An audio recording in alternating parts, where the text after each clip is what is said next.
So a few weeks ago, I did a video on installing Open Media Vault on your Raspberry Pi. And today we're going to be doing a walkthrough on how to install Nextcloud on a Docker container with the help of Portainer on a Raspberry Pi 5. So stay tuned.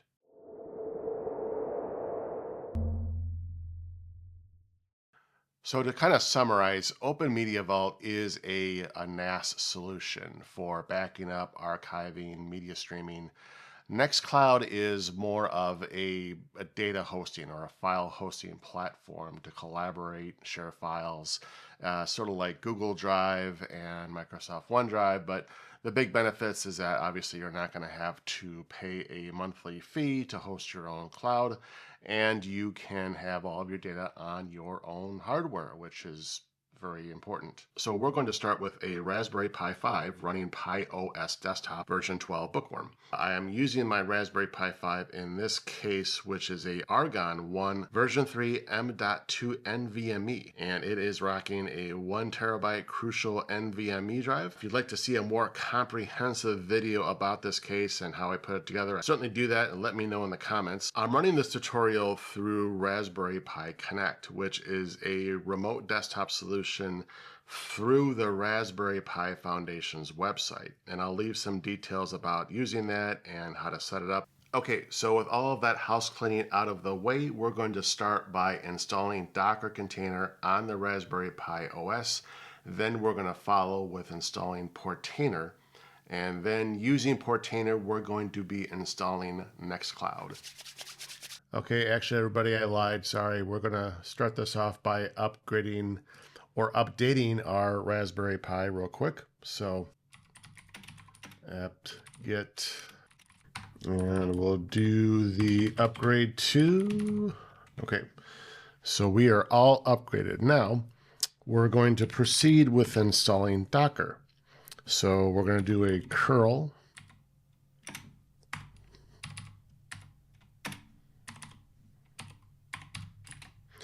and this command is going to pull us Docker itself.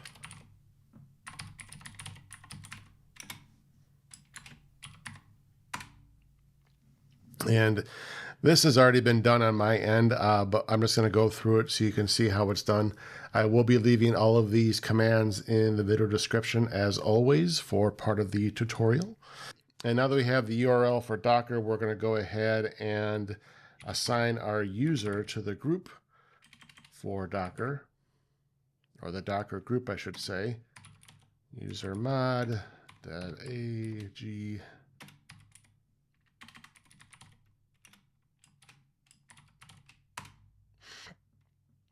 And now what we're going to do is we're going to reboot the Pi.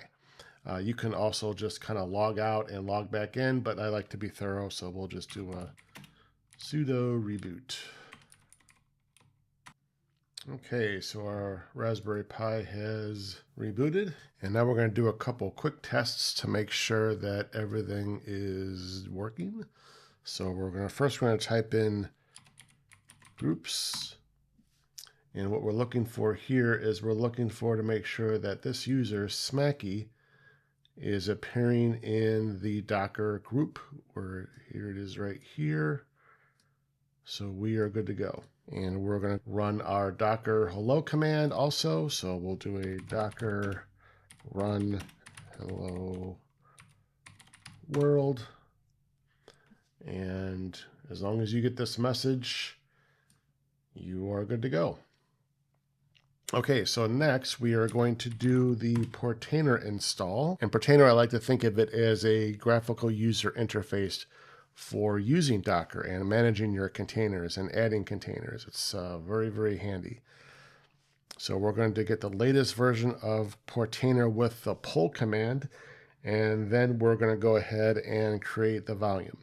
So we'll start with Docker pull Portainer / Portainer-ce :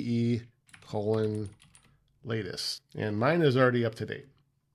So mine's all good to go. Yours will go ahead and pull it. Might take a couple minutes. And then the next one I'm going to type out, but I'm not going to execute it just because I'm not sure if it'll goof anything up. Probably won't, but you never know. Next one is going to actually be creating the volume. And if I can type volume, that would be fantastic. Create Portainer underscore data. Hit enter, and that will go ahead and create the volume for Portainer. And then we're going to go ahead and run this next line, which I'm going to copy and paste that. Now, I'm going to go through this command here so we understand what's going on. We're basically going to run the Docker container. We're going to expose port 9443, and we're going to set it up so it always restarts the Docker, even if Portainer crashes or when we restart the Pi. And then it's going to grab the latest version of Portainer that we just downloaded. That's essentially what it's doing. So again, I'm not going to run this, but that's the command that you're going to need to run. And again, this will be in the description. As we saw in that command, it is going to be exposing port 9443. And that is the port that we're going to navigate in order to interact with Portainer. But first we have to find out what the IP address of our Raspberry Pi is. If you know already, great. If you don't, then what we'll do is we'll just do if config, and our IP address right here is 192.168.1.110. So cool. So now what we'll do, we can open up a browser right here, and we'll do 192.1.1.0:9443. Advance and proceed. So this is my Portainer. As I mentioned, I've already set this up for the most part. And when you first log into this, you're going to need to set up an admin account. I've already done that. So if you want to pause the video while you do that, and you can come back when you're finished. Okay, so here we are in Portainer. And there are a couple of things I wanted to point out real quick. So as we come in here, we have our home up here in the upper left-hand corner. We have our dashboard, our templates, our containers, our images, our volumes, our events, host. Under home, we're going to click on this local here, which is the same as over here. Local is going to give us a breakdown of all of our current containers, images, our volumes. When you first log into this and start using it, you're only going to have 1 or 2 containers. You're only going to have 1 or 2 images. And you will only have 1 volume unless you created another one in some other lifetime. As you can see, I have the 1 volume here is the Portainer data that we created before with that long command string that we went over with the 9443 and the Portainer data directory and all that fun stuff. So that's the volume list that we created. And if we click on this again, we can see that I have a couple different Nextclouds that I will show you how I got. And here's the Portainer that's running. That's what we're in. That's nice to know. And here is our image list. You can see that we have a couple of Nextclouds in here, and we have the Portainer. And here's our hello world that we pulled before that we typed out. That's actually an image. So we can go into local and go into containers. And we can add a container this way. We can go under images, and we can pull the image of the Nextcloud if we know the specific name for it for the Raspberry Pi, if we want to pull it from GitHub. But we're going to do this a different way. We're going to do this using an app template. So the first thing we're going to do is we're going to go and click on settings over here on the left. And this is the default one that's in here. And this comes with, I think, like 10 different app templates. And app templates are essentially the app is already ready for use. You just click on it, you do a couple quick, configurations, maybe put in your password and you're good to go. There are several other app templates that are available. And I ran into a couple of issues with version 2 templates. Apparently there's a bug where version 2 templates are not working with this version of Portainer, which is version 2.27.1 long-term support. Ever since Portainer 2.22, there's been some sort of a problem with JSON files using version 2, and that format for some reason doesn't work with version 2 templates. I will post an article about that if you want to learn more about it. But long story short, I did some digging and I did find a version 3 template here that was put together by the gentleman Tom Chandler, and I found that on GitHub, and I will also post that in the discussion notes. So you come in here under settings and go to general, and then you would copy and paste this app template here that I'll put in the discussion notes and put it in this URL box. Click on save, and then you'll be all set. And then what you want to do is you want to come back here and click on templates. And then these are all the templates that come with it. There's, I don't know how many are in here, but there's a ton. What we're going to do is we'll click on search up here and type in Nextcloud, or just type in next and click on that. And mine is already set up. But what you'll do is these first 3 things will be already set up for the private user ID. You'll want to put in your time zone. You want to type in America and then type in your city. For the Nextcloud database password and MySQL root password, come up with some unique passwords and make sure you write them down. For the port, make sure that you put in something unique. Don't use 9443 because that is the port that our Portainer is using. I use 5443 and that seems to work just fine. So just make sure you don't use 9443 in this port for your Nextcloud. It needs to be different from your Portainer port.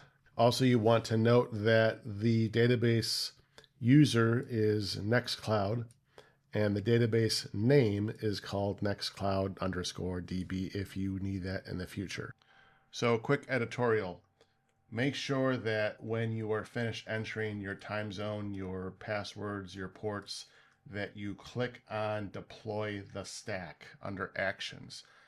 In my case here, it's grayed out, but as you put these in, it'll turn blue. So make sure you click on that. Otherwise, nothing will happen. Back to the video. The good thing is that if you forget what the database user is, you can always come back into here and you can grab it. So I'm going to go ahead and open up another browser window up here. I'm going to type in my address for my Raspberry Pi, which is 192.168.1.110. And I'm going to do a colon and then do 5443 and hit enter. Okay, so here we are at the admin creation page. I did get a couple of errors, but I think I figured out what the problem is. So we'll just do, and we're going to use Raspberry for that. And we're going to switch this over to MySQL Maria database. We don't want to use SQLite because that's not going to be sufficient. And the database account, as we saw before, is Nextcloud. The password is going to be Raspberry. Database name is going to be Nextcloud_DB. And then the database host is going to be Nextcloud_DB. And the port, if we go back to our container, under our container logs, so I'll go to container, just show you containers. And we're going to be looking at Nextcloud_DB, go over to this little paper thing, and that's the logs. We'll click on that, and you can see here that this is the port. So localhost 3306. I'm pretty sure it is Nextcloud. We're going to find out here in a second. So we'll do 3306. So, and then we'll go to install. Okay, that worked. All right, so now we come to the welcome screen where it's asking us if we want to install calendar, contacts, mail, Nextcloud Office, which is very cool. I don't need that or that, but we'll use the Nextcloud Office and notes. So I'll say install recommended apps. And we can set up our mail here. We have a couple different recommended files we can go through. Let's click on that. These are all of the files that come standard with Nextcloud. And one of the cool things I can do is I can make this a little smaller, and I can open up my Finder, and I can go ahead and take my Mackie Tech banner, and that is now on our Nextcloud. And this isn't going to be a proper tour of Nextcloud, but you can always install an external hard drive on this and turn it into a personal cloud. I can do a follow-up video on that if you would like. Just let me know in the comments below. And you can kind of peruse through here. You can set up shares for yourself, for other people that are on your network. You have your mail. You can set up an account there. You have your notes. There is also a Nextcloud app that you can download on your smart device. And so that is going to wrap up this section of the video. So today on Mackie Tech, we walk through how to install Nextcloud on a Raspberry Pi 5 via the Docker container with the help of Portainer. If you enjoyed this video and you found it helpful, please make sure to subscribe to Mackie Tech and to like this video and give me any type of constructive feedback in the comments section. I would be interested in knowing if you are using Nextcloud or if you have another personal cloud solution of choice. More excitingly, Mackie Tech is now selling merchandise. I will leave a link in my video description, and there are also products that are showcased beneath the video that you can select and purchase on the website. I do earn a little bit of a commission, so that is very much appreciated if you want to do that. And we will see you in the next video. Thank you again, and we'll be talking to you again very soon.